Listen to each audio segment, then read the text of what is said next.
collègues, nous prenons acte de ce rapport annuel sur la situation en matière d'égalité entre les femmes et les hommes dans le fonctionnement de la collectivité et les politiques menées sur le territoire.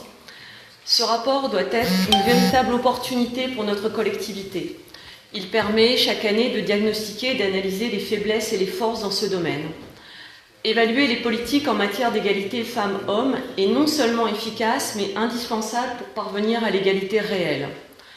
Malgré un certain nombre d'actions d'ores et déjà mises en œuvre au niveau national pour les combattre, de nombreuses études montrent que des disparités persistent entre les femmes et les hommes dans de nombreux domaines, notamment l'égalité professionnelle et salariale, la précarité et la pauvreté. Les collectivités territoriales sont des actrices essentielles de l'égalité entre les femmes et les hommes. Dans ce rapport, les indicateurs sont nombreux et nous rappellent que notre collectivité emploie majoritairement des femmes, 62% précisément.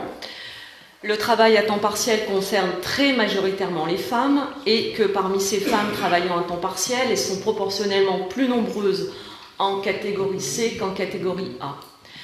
Les différents indicateurs sur l'éducation, la santé, l'égalité professionnelle et salariale, la précarité, la pauvreté, les conditions de vie, l'accès aux responsabilités, notamment politiques, nous rappellent que malgré un certain nombre d'actions d'ores et déjà mises en œuvre pour les combattre, les inégalités entre les femmes et les hommes restent trop importantes et que les différentes formes de précarité touchent nettement plus les femmes. C'est pourquoi notre département doit être un véritable vecteur d'accompagnement et de mise en œuvre des politiques en faveur de l'égalité homme-femme. Au cœur des enjeux de la cohésion sociale, l'égalité entre les femmes et les hommes est un principe juridique.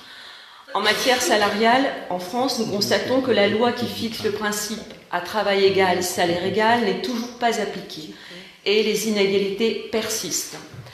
Les femmes sont souvent victimes d'un cumul de discriminations sexistes mais aussi sociales. Elles représentent, ces femmes, 70% des personnes en situation de sous-emploi et 3/4 des salariés à bas salaire. En matière d'éducation, les inégalités se réduisent, mais beaucoup trop lentement. Tout commence à l'école, car c'est bien au début du processus de sociabilisation que nous devons lutter contre les préjugés sexistes. Nous devons développer la mixité des métiers.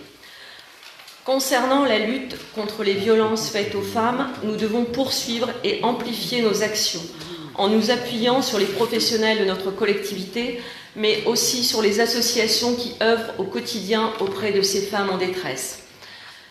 L'égalité homme-femme concerne autant le monde professionnel que le foyer, mais aussi la vie politique, car de nombreux efforts restent à accomplir en vue d'une parité plus complète.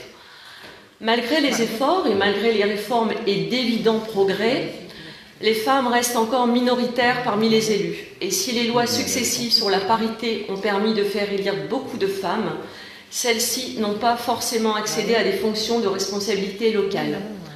À l'issue des élections de 2014, seuls 16% des maires sont des femmes.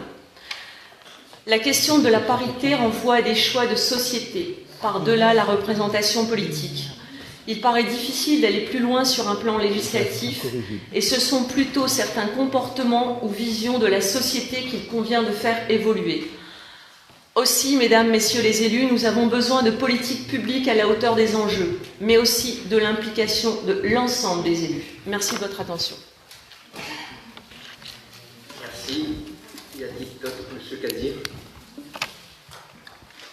Oui, Monsieur le Président, je voulais un petit peu réagir à ce que vient de dire Madame Hiver. Et